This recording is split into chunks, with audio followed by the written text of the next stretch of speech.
반갑습니다. 여러분, 프로토 교수입니다. 스포츠 모든 경기를 매일 분석 및 조합 픽 공유 중에 있습니다. 영상에 공개되지 않는 정보들도 정보방에 입장하시면 확인하실 수 있으니 참여를 희망하시는 분들은 영상 하단 고정 링크를 통해서 아무 조건 없이 자유롭게 참여가 가능하니 많은 참여 부탁드리겠습니다. 첫 번째 경기는 알파이 살리 대 풀라드 한번 살펴보겠습니다. 알파이가 사우디 리그 5위를 기록 중입니다. 리그를 병행하고 있는 가운데 4위 이내 순위를 노리고 있습니다. 오늘 홈 경기 홈 버프의 전력 차이가 조금은 있지만 방심한다면 어이없게 내줄 수 있기에 방심할 수 없는 경기입니다. 풀라드가 아시아 챔피언스리그 16강에 진출했지만 올 시즌 리그 9위로 부진합니다. 반등이 쉽지 않아 보이는 전력으로 보여집니다. 오늘 경기 원정인 만큼 최선을 다하겠지만 전력 차이를 극복하기 쉽지 않아 보입니다. 이란 레전드 자비드 네쿠남이 감독이 팀을 이끌고 있습니다. 기본적인 전력 차이와 홈 어드밴티지의 이점을 가져갈 알파이 살리의 우세가 예상됩니다. 두 번째 경기는 알힐랄 대 알아흘리 한번 살펴보겠습니다. 알힐랄은 사우디아라비아의 클럽입니다. 알힐랄이 클럽 월드컵 준우승의 상승세를 이어가려 합니다.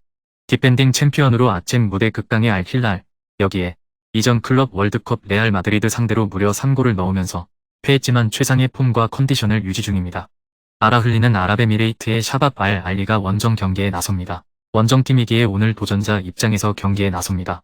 아침에서 상대에 대해 잘 알고 있는 샤밥 알 알리, 2~3명의 베테랑을 중심으로 젊은 선수들과 로스터를 구상하면서 상성을 이겨내기를 기대하고 있습니다.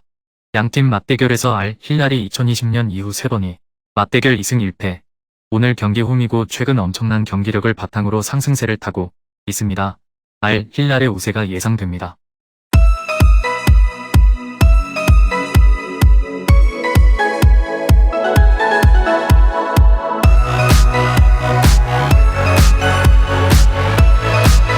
세 번째 경기는 토리노 대 크레모네세 한번 살펴보겠습니다. 토리노는 밀란 원정에서 패배하며 3경기 무패 행진이 끊기고 말았습니다. 허나 전력 차이를 감안할 때 후반기 수비진의 경기력은 특기할 만한데 그중 이반 유리치 감독의 보수적인 성향과 견고한 300 전술은 건재했던 편입니다. 특히 이러한 수비적인 성향은 하위 전력의 침투 패턴 제어에 탁월했던 만큼 크레모네세의 역습 패턴에도 충분히 제어 가능할 것입니다. 다만 이들의 저조한 득점 생산성 염려스럽습니다. 특히 원정 득점 페이스에 비해 근 2배 이하로 감소하는 홈 득점 페이스는 한계가 뚜렷한 편이죠. 물론 후술할 크레모네세의 수비력은 리그 최하위 수준입니다. 다만 미란 축구, 블라시치 외에 확실한 해결사가 전무한 만큼 화력적으로 우위를 점하기 힘든 일정일 것입니다. 크레모네세는 나폴리 경기도 속절없이 무너지면서 내리 3연패, 리그 22경기 연속 단 1승도 거두지 못하고 있습니다. 앞서 언급했듯이 리그 최하위 수준의 수비력이 여전히 발목을 잡고 있습니다. 물론 이전 나폴리 경기는 극명한 전력 차이를 감안해야 합니다. 허나 3경기 연속 멀티 실점을 허용한 수비진 문제는 심각한 수준입니다. 특히 압박 전술, 극단적인 두줄 수비 등 아직까지 명확한 수비 전술이 전무한 이들로선 실점 가능성을 열어두는 편이 나을 것입니다. 허나 중, 하위 전력 상대로 꾸준히 만회 득점을 올리는 점은 특기할 만합니다. 그중 세트피스 전술과 집요한 침투 패턴의 성과는 나름 준수한 편입니다. 다만 이전 맞대결 때와 달리 토리노의 후반기 수비 집중력과 300 전술은 완성도를 띠는 상황, 더하여 2경기 연속 무득점으로 침묵하고 있는 만큼 의외의 결과를 기대하기 힘듭니다. 토리노의 우세가 예상됩니다. 무엇보다 압도적인 경기력 차이에서 승부가 갈릴 것으로 봅니다. 리그 최하위 크레모네세는 여전히 리그 첫 승을 신고하지 못할 정도로 처참한 경기력을 이어가고 있습니다. 특히 차갑게 식어버린 득점 페이스와 이들의 침투 패턴은 보수적인 토리노와 상성이 분명한 상황이죠. 더하여 토리노는 이전 밀란 경기를 제외 무패 행진을 기록할 정도로 안정적인 공수 밸런스를 통해 저력을 보인 만큼 충분히 우위를 점할 것으로 봅니다. 네 번째 경기는 헤타페 대 발렌시아 한번 살펴보겠습니다. 헤타페는 이전 라요 경기도 무승부로 마치며 리그 6경기째 승리를 기록하지 못하고 있습니다. 물론 핵심 3선 알레냐가 퇴장당했음에도 인상적인 수비 집중력으로 저력을 보인 상황입니다. 허나 철저한 두 줄 수비를 펼치나 연이어 실점 허용을 하는 등 수비진의 단기 페이스는 다소 아쉬운 만큼 수비적으로 온전한 무실점 경기를 장담하긴 어려울 것입니다. 또한 공격진의 득점 생산성 문제도 염려스럽고 특히 핵심 1선 마요랄은 PK 실축과 함께 연이은 빅찬스 미스로 효율적인 역습 패턴의 위력이 반감된 상황입니다. 더하여 핵심 3선 알레냐의 이탈로 인한 중원 장악력 이슈도 불안한 만큼 화력적으로도 우위를 장담하기 어렵습니다. 발렌시아는 최악의 상황을 극복하지 못하고 있습니다. 가투소 감독 사임과 함께 리그 7경기 1무 6패를 기록하며 다시금 강등권 순위까지 떨어진 상황이죠. 무엇보다 압박 전술의 한계가 여실히 드러나고 있습니다. 최근 체력적인 저하와 소극적인 로테이션 관리가 이어지며 후반 실점이 잦은 모습입니다. 더하여 최근 7경기 11실점을 허용할 정도로 후반기 최악의 수비 퍼포먼스를 보이기에 헤타페의 아쉬운 득점력도 제어하지 못할 것. 또한 핵심 12선 카바니, 카스티에호의 부상 이슈도 염려스럽죠.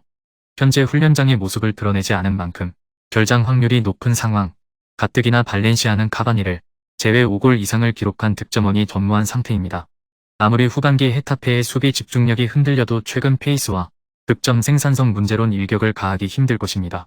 무엇보다 양팀의 보수적인 수비 컨셉을 간과할 수 없겠습니다. 평소 양팀은 철저히 라인을 내리며 실점 억제에 비중을 두는 모습이죠. 더군다나 양팀이 펼치는 역습 패턴은 기대 득점 값제 한점대를 웃도는 상황.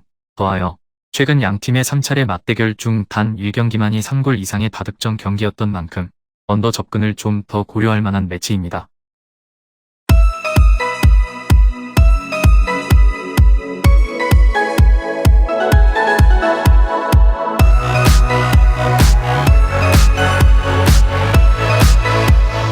마지막 5번째 경기는 삼성생명 대 KB스타즈 한번 살펴보겠습니다.